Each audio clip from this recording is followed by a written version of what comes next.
का outer disciple है। और तो पिछले एपिसोड में हमने देखा था कि ये चेन हुआ को बचाने के लिए फॉरबिडन फॉरेस्ट में गया था, जिसकी वजह से उसको 180 कोड़े मारने की सजा दी गई थी, जिसमें वो काफी घायल हो गया था। लेकिन ये चेन की ट्रू फायर ने उसकी बॉडी को बहुत ही जल्द हील कर दिया था। हुआ की जान बचाने के लिए ये चेन से खुश होकर झाओ उसे तियालिंग स्पेल दे देते हैं। और अब आगे तो एपिसोड की शुरुआत में हैंग्यू सेट के कुछ डिसाइपल फॉरेस्ट में हर्ब्स तोड़ रहे थे। तभी वहाँ पर ब्लैक कपड़े और मास्क पहना हुआ एक शख्स आता है। वो उनको देखकर कहता है, तुम सबको दूसरे के खिलाफ षड्यंत्र रचना बहुत पसंद है ना, अब मैं तुम सबको सबक सिखाऊंगा। वो मास्क मैन उन डिसाइपल्स को बहुत ही बुरी तरह मारता है। तभी वहाँ पर दूसरे सेट के डिसाइपल भी आने लगते हैं, जिसमें उनका लीडर कहता है, हमें यहाँ से हर्ब्स लेकर तुरंत निकलना होगा, क्योंकि इस जंगल में डीमस भी रहते हैं और वो हम पर खतरा पैदा कर सकते हैं। अब ये सुनकर बाकी दोनों डिसाइपल उससे कहते हैं, हमको डराना बंद करो। ये तीनों डिसाइपल तियान यांग पीक के थे। तभी वहाँ पर दियांग पीक के कुछ डिसाइपल आते हैं, जिनमें से उनके ग्रुप का लीडर तियान यांग पीक के डिसाइपल्स को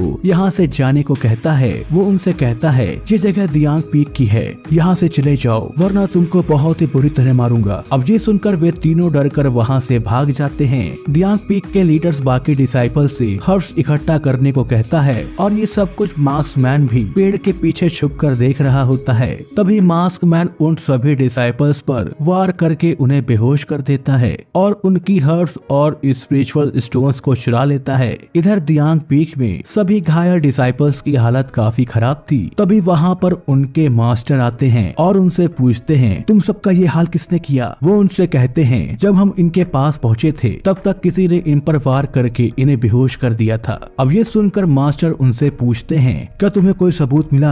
जिस पर एक डिसाइपल उनसे कहता है, मास्टर मैंने लोगों को कहते हुए सुना है कि ये चेन हमसे बदला लेने के लिए ये सब कर रहा है। तभी एक लेडी डिसाइपल उसे डांटते हुए कहती है, तुम्हारा दिमाग खराब हो गया है क्या? ये चेन को 180 कोड़े पड़े थे, जिसकी वजह से उसकी हालत काफी खराब हो गई थी, भला वो ये सब कैसे कर सकता है? तब वे सोचते हैं कि उन पर हमला तियान यांग पीक या फिर रेन यांग पीक के डिसाइपल्स ने किया होगा। अब ये सुनकर मास्टर उनको आदेश देते हैं, इसकी तहकीकात करो और तियांग पीक और हिनयाक पीक पर कड़ी नजर रखो। जिसने भी ये दुस्साहस करने का जुल्म किया है उसको इसकी कीमत चुकानी पड़ेगी। अब सीन यहाँ से एक बार फिर फॉरेस्ट में शिफ्ट होता है, जहाँ पर इस बार दियांग पीक के डिसाइपल्स हर्ब्स लेने फॉरेस्ट में जाते हैं और इस बार उनकी रक्षा के लिए उनके पीक का एल्डर डिसाइपल भी आया था, जहाँ पर एक लेडी डिसाइपल उसकी तारीफ करते हुए कहती है, तुम इतनी कम उम्र में दियांग पीक के ट्रू डिसाइपल बन गए और एक हम दोनों हैं जो कि अभी भी काफी कमजोर हैं। इस एल्डर डिसाइपल का नाम सोंग यू है और वो उनसे कहता है, ऐसी कोई बात नहीं है और अगर तुम लोग भी मेहनत करो और सच्चे दिल से ट्रेनिंग करो तो तुम लोग भी ट्रू डिसाइपल बन सकते हो। तभी हम मास्क मैन को देखते हैं, जो कि छुपकर उनको जाता हुआ देख रहा था। तभी सोंग यू को खतरे का एहसास होता है और वो अलर्ट हो जाता है। अब ये देखकर डिसाइपल्स उनसे पूछते हैं, क्या हुआ एल्डर? तब वो उनको सावधान रहने को कहता है और तभी मास्क मैन उनके सामने आ जाता है, जिसको देखकर दोनों डिसाइपल डरने लगते हैं। मास्क मैन उन दोनों डिसाइपल्स पर वार करके उनको बेहोश कर देता है। इसके बाद वो सोंग यू पर हमला करता है, लेकिन सोंग यू उसके अटैक को रोक लेता है और उससे पूछता है, कौन हो तुम? इसके बाद वो उस मास्क मैन पर फायर शूट करता है, जिससे मास्क मैन बचने की कोशिश करता है। तभी सोंग यू उस पर स्वॉर्ड से अटैक करता है। जवाब में मास्क मैन स्वॉर्ड पर अटैक करते हुए उसे दूर फेंक देता है। सोंग यू भी मास्क मैन की पावर्स का लेवल देखकर काफी चौंक जाता है। इसके बाद वो अपनी पावर्स की मदद से स्वॉर्ड को अपने पास बुलाता है और फिर मास्क मैन पर घातक हमला करने लगता है। जवाब में मास्क मैन भी उस पर काउंटर अटैक करता है।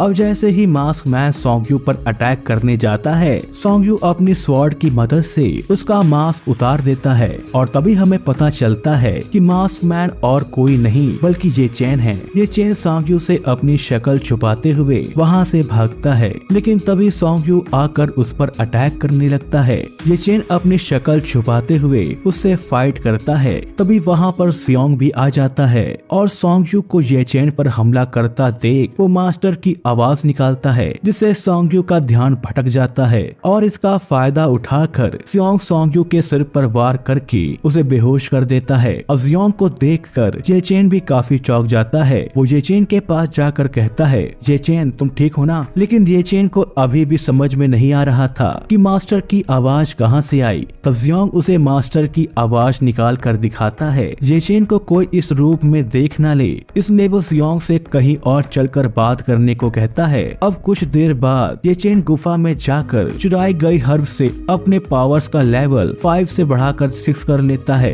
तभी उसकी नजर एक चमकते हुए बैग पर पड़ती है, जिसमें कि उसका मैजिकल पॉट रखा है। ये चेन जब उस पॉट के अंदर देखता है तो हैरान होकर कहता है, ये तो जेड मैरो लिक्विड है, जो कि जेड स्पिरिचुअल लिक्विड से कई गुना शक्तिशाली और शुद्ध है। वो ये देखकर काफी खुश हो जाता है। इधर रेन यांग सेट के मास्टर अपने डिसाइपल्स पर किए गए वार से काफी गुस्सा होते हैं और वो उनसे पूछते हैं, किसने किया ये? तब एक डिसाइपल कहता है, मास्टर, हमारे सर पर किसी ने भारी चीज से वार किया था। उधर दूसरे पीक के मास्टर भी अपने डिसाइपल्स की पिटाई से काफी गुस्सा होते हैं। उनका डिसाइपल उनसे कहता है, मास्टर, 2 दिन पहले दियांग पीक के डिसाइपल पर भी हमला हुआ था, शायद इसके पीछे क्विंग पीक का हाथ है। तब मास्टर सोचते हुए कहते हैं, क्विंग। इधर क्विंग पीक के मास्टर को लगता है कि इस हमले के पीछे तियान यांग पीक का हाथ है और इसके बाद दोनों पीक के मास्टर्स अगले दिन बदला लेने की सोचते हैं, जिसके बाद अगले दिन तीनों पीस के डिसाइपल्स आपस में लड़ने लगते हैं, जिसे देखकर लिंगर हैरान तरीके से कहती है, आखिर ये तीनों पीस आपस में लड़ क्यों रहे हैं? तब जुआन कहती है,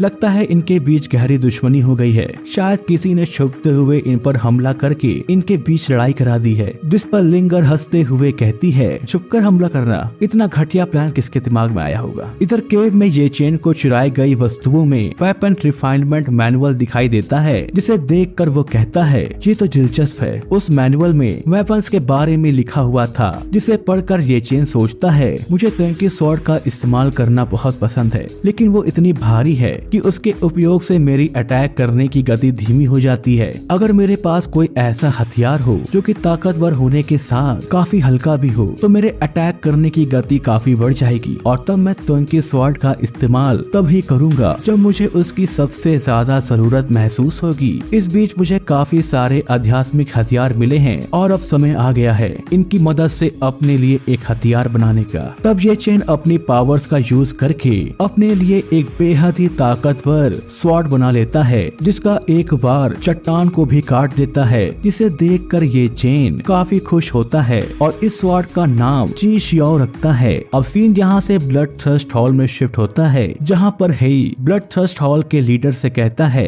आपके आदेश पर मैंने सारी तैयारी कर ली है, लेकिन इस योजना को अंजाम देने के लिए मुझे डू और यूई की मदद चाहिए। जिस पर लीडर कहता है, डू और यूई, मैं तुमको दोबारा मौका दे रहा हूँ, तुम दोनों अब से हेई के आदेशों का पालन करोगे। जिस पर वे दोनों मान जाते हैं। हुआ के घर जाता हुआ देखते हैं, जहाँ पर हुआ जे चेन को देखकर काफी खुश होता है और उसके पास भाग कर जाता है और कहता है, भाई आप आ गए। जिस पर ये चेन कहता है, हाँ छोटे भाई, मैं आ गया। अब जब ये चेन सोने के लिए अंदर जा रहा था, तभी हुआ उससे कहता है, मैं भी एक कल्टीवेटर बनना चाहता हूँ, मैं भी ताकतवर बनना चाहता हूँ, ताकि मैं अपना और अपने दादा का ख्याल रख सकूं। जिस पर ये चेन सोच में पड़ जाता है। तब हुआ कहता है, मैं नहीं चाहता जिस तरह उन्होंने पिछली बार मेरा और मेरे दादा का हाल किया था, वैसा वो दोबारा करे। तब ये चेन हुआ को समझाते हुए कहता है, हुआ मेरी बात ध्यान से सुनना, तुम्हें कल्टीवेटर बनने के लिए बहुत दुख और कड़ी ट्रेनिंग से गुजरना पड़ेगा, जिसको कि शायद अभी तुम्हारा शरीर बर्दाश्त न कर पाए। लेकिन हुआ कहता है,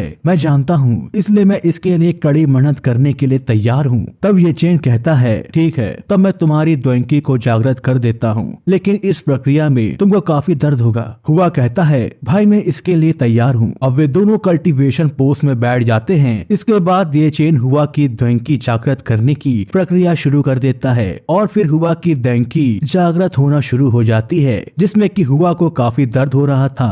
हुआ की द्वैंकी जागृत हो जाती है। तभी हुआ की तबीयत खराब होने लगती है। ये चेन उसे संभालता है और हुआ की हालत देखकर सोचता है इसकी धमकी तो काफी कमजोर है और इसके साथ ही इसका कोर काफी वीक है जो कि ट्रू फायर के लिए नहीं बनी है। तभी वहाँ पर झाओ भी आ जाते हैं और वो हुआ के अंदर के स्पिरिचुअल ऑरा को महसूस कर लेते हैं। तब ये चेन उनसे कहता है मैंने हुआ की धमकी को अनलॉक कर दिया है। तभी हुआ खुशी से अपने दादा को गले लगा लेता है और कहता है दादा अब मैं भी कल्टीवेशन करना शुरू कर पाऊंगा और उसके बाद मैं इतना ताकतवर बन जाऊंगा कि कोई भी हमसे पंगा नहीं लेगा। जिस पर झाओ काफी खुश होते हैं और वे इसके लिए ये चेन का शुक्रिया अदा करते हैं। ये चेन झाओ से कहता है हुआ के कल्टीवेशन के लिए उसे कल्टीवेशन एकेडमी की जरूरत है, इसलिए मैं इसको अपने साथ हैंग्यू सेट लेकर जाना चाहता हूँ और आप चिंता मत करिएगा, मैं हुआ का अच्छे से ख्याल रखूंगा। जिस पर झाओ मान जाते हैं और वो हुआ को समझाते हुए कहते हैं तुम अच्छे से कल्टीवेशन करना और खूब मन लगा कर प्रैक्टिस करना। जिस पर हुआ कहता है बिल्कुल दादाजी। और जब ये चेन हुआ को लेकर हैंग्यू सेट में जाता है तो वहाँ पर लोग उसको देख कर कहते हैं कि ये हुआ को लेकर क्यों आया है और ये इतनी जल्दी ठीक कैसे हो गया। ये चेन हुआ को अपने मास्टर का डिसाइपल बना देता है। अब आउटर डिसाइपल बनने पर हुआ काफी खुश था और वो खुशी में ये चेन से बातें कर रहा था जिसकी वजह से उसका ध्यान रास्ते पर नहीं था।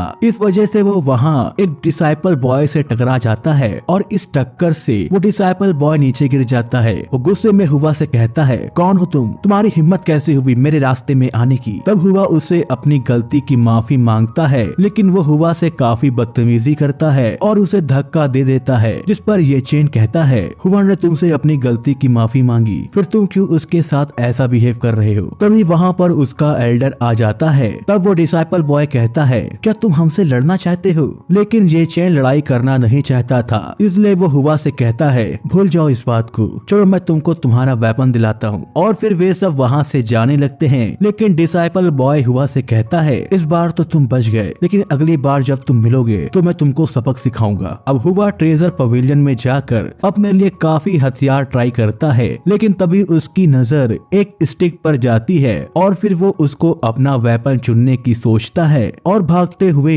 ये चेन के पास आकर कहता है भाई मैंने अपना वेपन चुन लिया। ये चेन उस वेपन को देखकर कहता है ये तो ब्लैक आयरन स्टेव है, इसको यूज करना काफी मुश्किल है, इसलिए तुम जाकर कोई दूसरा वेपन चुन लो। तभी हुआ कहता है नहीं मुझे भाई यही पसंद है, इसलिए मैं इसी को अपने वेपन की तरह यूज करूंगा। तब ये चेन एल्डर पांग से पूछता है क्या आपके पास ब्लैक आयरन स्टेव का मैनुअल है। जिस पर एल्डर पांग कहते हैं ये पहले हुआ करती थी लेकिन अब इसका स्टॉक खत्म हो गया है। तभी वहाँ पर जियोंग आता है और वो ये चेन को बताता है कि स्टेव का मैनुअल नीदर मार्केट में मिल सकता है जो कि एक तरह की ब्लैक मार्केट है। ये चेन हैरानी से पूछता है नीदर मार्केट कौन सी जगह है। तब जियोंग बताता है नीदर मार्केट तियानजुआन सेक्ट द्वारा चलाई जाती है और वहाँ पर कल्टीवेशन के सामान का व्यापार होता है और मैंने सुना है वहाँ जल्द ही नीलामी होने वाली है। उस ऑक्शन में सभी सेक्ट हिस्सा लेने वाले हैं, इसके साथ ही ब्लड थ्रस्ट हॉल भी हिस्सा लेने वाला है और तुम्हें वहाँ पर सब कुछ मिलेगा जो तुम चाहते हो।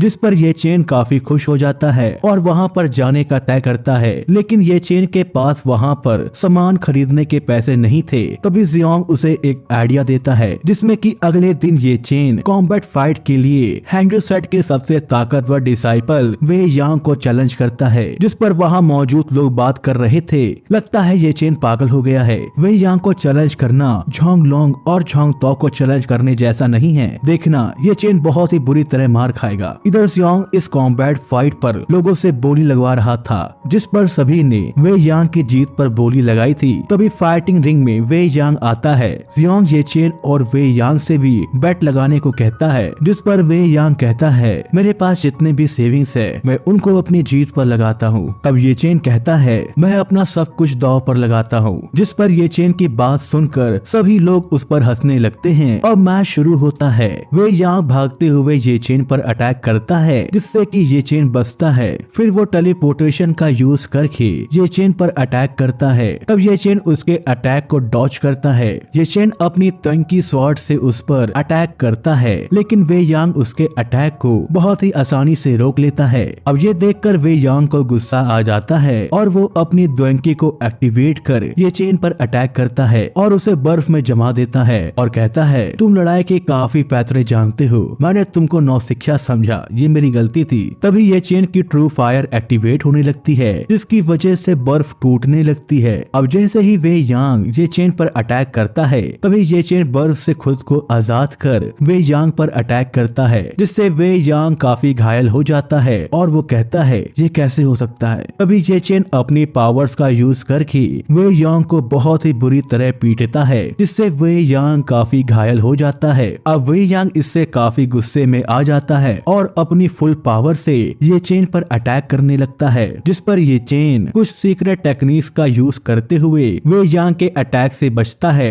अब ये देखकर वहाँ खड़े सभी लोग समझ जाते हैं कि ये चेन कोई डेमोनिक आर्ट्स का इस्तेमाल कर रहा है और वो इसका यूज करने के लिए ये चेन की निंदा करने लगते हैं, जिस पर ये चेन का ध्यान भटक जाता है। तभी वे यांग उसे जोरदार मुक्का मारता है, जिससे ये चेन दूर जाके गिरता है। अब वे यांग एक बार फिर ये चेन पर अटैक करने के लिए उसकी तरफ आने लगता है। ये चेन अपनी पावर्स को एक्टिवेट करने की कोशिश करता है, लेकिन उसकी पावर एक्टिवेट नहीं हो पा रही थी, जिस पर ये चेन काफी चौंक जाता है और सोचता है आखिर ये क्या हो रहा है। तभी वे यांग उस पर आइस अटैक करने लगता है, जिससे ये चेन बचने की कोशिश करता है। ये चेन वे यांग पर अटैक करता है, लेकिन वे यांग उसे मार कर दूर फेंक देता है और कहता है तुमने मुझको चैलेंज करके बहुत ही बड़ी गलती कर दी। फिर वो ये चेन पर अटैक करने के लिए अपनी डैंकी एक्टिवेट करता है, लेकिन उसकी डैंकी डीएक्टिवेट हो जाती है, जिससे कि वे यांग भी घबरा जाता है। तब हमें पता चलता है कि ये चेन की डैंकी तियानलिंग स्पेल का यूज करने की वजह से डीएक्टिवेट हो गई थी और इसलिए ये चेन ने वे यांग पर भी तियानलिंग स्पेल का इस्तेमाल कर दिया था, जिसकी वजह से उसकी डैंकी भी डीएक्टिवेट हो गई, यानी कि अब दोनों पावरलेस हैं। तभी ये चेन वे यांग पर अटैक करता है और उसे बहुत ही बुरी तरह पीटता है, जिसकी वजह से वे यांग की हालत बहुत ही ज्यादा खराब हो जाती है। तभी वहाँ पर बाकी डिसाइपल्स रिंग में आकर ये चेन को मारने जाते हैं, क्योंकि ये चेन ने डिमोनिक आर्ट्स का इस्तेमाल किया था, जिसका इस्तेमाल करना हैंगजू सेक्ट में मना है। वे ये चेन पर वार करने जाते हैं कि तभी जियोंग आकर उनका रास्ता रोकता है और कहता है तुम्हें ये चेन से पहले मेरा सामना करना होगा। तभी ये चेन तियानलिंग स्पेल को हटा देता है और अपनी स्वॉर्ड और पैसों को लेकर वहाँ से चला जाता है। और उसकी शुरुआत में हम ये चेन और जियोंग को नीदर मार्केट के द्वार पर देखते हैं, जिससे गेट पर एक मैजिकल शीट लगी हुई है। अब वे दोनों अंदर जाते हैं, जहाँ पर ये चेन अंदर का नजारा देखकर काफी हैरान हो जाता है और साथ ही में अंदर जाने पर उसकी पावर का लेवल जिनकी स्टेज के लेवल 5 से लेवल 1 पर आ गया है, जिससे ये चेन काफी हैरान हो जाता है और उसे समझ नहीं आ रहा था कि ऐसा कैसे हो गया। तब जियोंग उसे बताता है कि ऑक्शन के दौरान नीदर मार्केट में फाइटिंग पर बैन है और इसी वजह से इस शील्ड द्वारा मार्केट में जो भी आता है उसकी पावर्स काफी कम हो जाती हैं, जिससे ये चेन काफी हैरान हो जाता है और उत्सुकता के साथ जियोंग से पूछता है ये रूल किसने बनाया। तब जियोंग उसे बताता है ये रूल उन्होंने बनाया है जिन्होंने ये मार्केट बनाई है, यानी कि तियान स्वान सेक्ट। मेरे अंकल ने मुझे बताया था कि शुरुआत में केवल एक ही सेक्ट था जो कि तियान स्वान सेक्ट था। मेरे अंकल ने मुझे बताया था कि 3 मेजर सेक्ट बनने से पहले भी एक सेक्ट था जो कि तियान स्वान सेक्ट था, लेकिन वो किसी भी सेक्ट से संबंधित नहीं था और उसके मेंबर्स काफी ताकतवर और रहस्यमयी हैं। और मैंने सुना है इनका चीफ तियानजी स्टेज का कल्टीवेटर है। ये सुनकर ये चेन काफी हैरान हो जाता है और सोचता है मैंने सुना था कि तियानजी कल्टीवेटर्स इन 3 सेक्ट्स में एग्जिस्ट नहीं करते हैं और ये तो ब्लड थर्स्ट हॉल से भी ज्यादा पावरफुल होते हैं, लेकिन तियान स्वान सेक्ट के पास उनसे भी ताकतवर एक चीफ है। इधर दूसरी तरफ हम पहाड़ों के बीच हिडन ड्रैगन पवेलियन के मास्टर को कल्टीवेट करता हुआ देखते हैं, जिन्हें हमने पार्ट 3 में देखा था। तभी उनके हाथ को कुछ होने लगता है और उनका हाथ उनके कंट्रोल से बाहर हो जाता है। देखने में ऐसा लग रहा था कि जैसे कोई उनके हाथ को कंट्रोल कर रहा हो। तभी एक जोरदार धमाका होता है और मास्टर कहते हैं कि मुझे किसी भी तरह इस स्पेल को काटना होगा और फिर वो वहाँ से चले जाते हैं। इधर नीदर मार्केट में जियोंग ये चेन को बताता है कि किसी भी कल्टीवेटर और सेट की हिम्मत नहीं होती है कि वो तियान स्वान सेट सेट को चैलेंज करे। तभी जियोंग उसे स्पिरिचुअल लिक्विड्स की मार्केट देखने को कहता है और बताता है कि ऑक्शन कल शुरू होगा और इसलिए आज रात हम पूरी मार्केट घूमेंगे। अब जियोंग अपने पीछे से रूप बदलने वाली 2 पिल्स निकालता है ताकि कोई उन्हें पहचान न ले। वो ये चेन को भी उसे खाने को देता है, लेकिन जिस जगह उसने वो पिल रखी थी उसे देखकर ये चेन घिना गया था और इस वजह से वो उसे खाने से मना कर देता है और अपनी शक्तियों की मदद से अपना रूप बदलकर मास्क मैन बन जाता है। अब जियोंग भी पिल खाकर अपना रूप बदल लेता है। उसने एक मॉन्क का रूप धारण किया था जिसको देखकर ये चेन काफी चौंक जाता है। अब वे दोनों मार्केट घूमना शुरू करते हैं, जहाँ पर जियोंग ये चेन को बताता है कि यहाँ पर जितने भी शॉपकीपर्स हैं वो या तो कल्टीवेटर्स हैं या फिर सेट के मास्टर्स हैं। वहाँ पर कुछ लड़कियां मॉन्क को देखकर कहती हैं ये कितना चार्मिंग है, जिससे जियोंग काफी खुश हो जाता है और उनके पास फ्रेंडशिप करने चला जाता है। जिसके बाद वे लड़कियां उसे अपने साथ ले जाती हैं। अगर तुमने स्त्री मूवी देखी होगी तो तुम यहाँ पर फ्रेंडशिप का मतलब समझ गए होगे। तभी ये चेन को सामने से निनशुआंग आते हुए दिखाई देती है, जिसे देखकर वो घबरा जाता है और सोचता है कि कहीं उसने मुझे पहचाना तो नहीं। अब यहाँ पर निनशुआंग को देखकर ये चेन की दिल की धड़कनें बढ़ने लगती है। तभी हम वहाँ पर क्विंगजिन सेट की एल्डर और लूजी को देखते हैं, जिसे कि हमने पार्ट फर्स्ट में देखा था। लूजी निनशुआंग को देखकर बोलता है तो ये है झेंगवांग सेट की स्पिरिचुअल बॉडी, और फिर वो निनशुआंग को बुरी नजरों से देखने लगता है। तभी उसकी एल्डर उससे कहती है कि निनशुआंग की स्पिरिचुअल बॉडी हमारे बहुत काम आ सकती है। तब लूजी पूछता है वो कैसे। वो उसे बताती है कि निनशुआंग एक लड़की है और जब वो तुम्हारे प्यार में पड़कर शादी करके आएगी तब वो हमारे सेट की हो जाएगी। इधर ये चेन अपने दिल को दिलासा दे रहा था कि तभी वो लूजी को निनशुआंग के पास जाते हुए देखता है और निनशुआंग को देखकर काफी भड़क जाता है, क्योंकि उसकी वजह से ही उसकी टेंशन टूट गई थी। तभी लूजी भी ये चेन को देख लेता है और उसे देखकर शातिर भरी स्माइल करता है। इसके बाद वो निनशुआंग के पास जाकर उससे बात करने लगता है, लेकिन निनशुआंग उससे बात करने में बिल्कुल भी इंटरेस्टेड नहीं थी, इसलिए वो वहाँ से जाने लगती है। लेकिन लूजी उसका पीछा करता है और उससे कहता है निनशुआंग मुझे रिजेक्ट मत करो, मेरा सेट भी तुम्हारे सेट की तरह 3000 साल पुराना है। तभी एल्डर वो को उसकी बातों पर गुस्सा आ जाता है और वो कहते हैं तुम्हारी हिम्मत कैसे हुई ये बोलने की कि तुम्हारा क्लैन का ओरिजिन वैसा ही है जैसे कि हमारे क्लैन का। अब उनके गुस्से से लूजी डर जाता है। तभी उसकी एल्डर सामने आती हैं और कहती हैं हमसे पंगा मत लेना। तब एल्डर वो कहते हैं मैं तुम्हारे सेट को बर्बाद कर दूंगा। तब एल्डर कहती है पंछी अपने घोंसले बनाने के लिए पेड़ का चुनाव हमेशा ध्यान पूर्वक करते हैं, इसलिए सोच समझ कर बोलना क्योंकि हमारे पास टैलेंट की कमी नहीं है। तब एल्डर वो कहते हैं मैं भी तो देखूं तुम्हारे सेट में कितना टैलेंट है। फिर वे दोनों लड़ने के लिए आगे बढ़ते हैं कि तभी कोई आकर उन्हें रोकता है और कहता है लगता है तुम नीदर मार्केट का रूल भूल गए हो। वो एल्डर जीजी थे जो कि हिडन ड्रैगन पवेलियन के मास्टर हैं। अब वे दोनों एल्डर जीजी से माफी मांग कर वहाँ से चले जाते हैं। ये देखकर ये चेन सोचता है कौन है ये आदमी जिसकी दोनों सेट के एल्डर्स बहुत रिस्पेक्ट करते हैं। तभी जीजी को एक स्मेल आती है और वो ये चेन के अंदर की ट्रू फायर को देख लेते हैं, जिससे वो काफी हैरान होते हैं। अब ये चेन और जियोंग ऑक्शन के लिए जाते हैं, जहाँ पर एल्डर जीजी सभी का स्वागत करते हैं और कहते हैं दुनिया के सभी कोने से इस ऑक्शन में शामिल होने के लिए आप सभी का शुक्रिया। इसके बाद वे सभी अंदर जाते हैं, जहाँ की खूबसूरती देख ये चेन काफी हैरान हो जाता है। तभी वहाँ पर हे भी आता है जिसकी पावर को ये चेन भी महसूस कर लेता है। इसके बाद वहाँ पर डू और यूई भी आ जाते हैं। अब सभी सेक्ट्स अपनी अपनी जगह पर बैठ जाते हैं। डू और यूई को देखकर लिंगर काफी गुस्सा जाती है और तभी अनाउंसर आता है और वो सबसे कहता है मैं आशा करता हूँ कि आप सभी ऑक्शन के नियमों को पहले से ही जानते होंगे, इसलिए ऑक्शन शुरू किया जाता है। और इसी के साथ ये एपिसोड यहीं पर खत्म हो जाता है। तो दोस्तों ऐसे ही बेस्ट एनिमे सीरीज को देखने के लिए चैनल को सब्सक्राइब करें और नोटिफिकेशन बेल को ऑन करना ना भूलें।